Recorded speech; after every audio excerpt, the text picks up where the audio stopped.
যদি কাল ক্রোয়েশিয়ার বিপক্ষে পর্তুগাল হেরে যায় তাহলে হয়তো লাল জার্সিতে এটাই হবে রোনাল্ডোর শেষ ম্যাচ। তাই লিও, কাল তোমাকে নিজের সবটুকু উজাড় করে খেলতে হবে, শুধু জয়ের জন্য নয়, রোনাল্ডোর জন্য, যে মানুষটা বছরের পর বছর এই জার্সির জন্য নিজের সবকিছু দিয়েছে। তার বিদায়টা যেন কষ্টের না হয়। কাল পুরো পর্তুগাল তোমার দিকে তাকিয়ে থাকবে, রোনাল্ডোর হাসির জন্য আর পর্তুগালের স্বপ্নের জন্য। নিজের সেরাটা দাও রাফায়েল লিও, কারণ কাল হয়তো শুধু একটা ম্যাচ নয়, একটি যুগের শেষ অধ্যায়ও লেখা হতে পারে।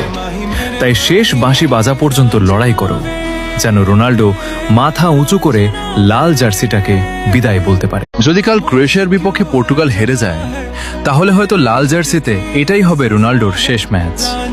তাই লিও, কাল তোমাকে নিজের সবটুকু উজাড় করে খেলতে হবে, শুধু জয়ের জন্য নয়, রোনাল্ডোর জন্য, যে মানুষটা বছরের পর বছর এই জার্সির জন্য নিজের সবকিছু দিয়েছে। তার বিদায়টা যেন কষ্টের না হয়।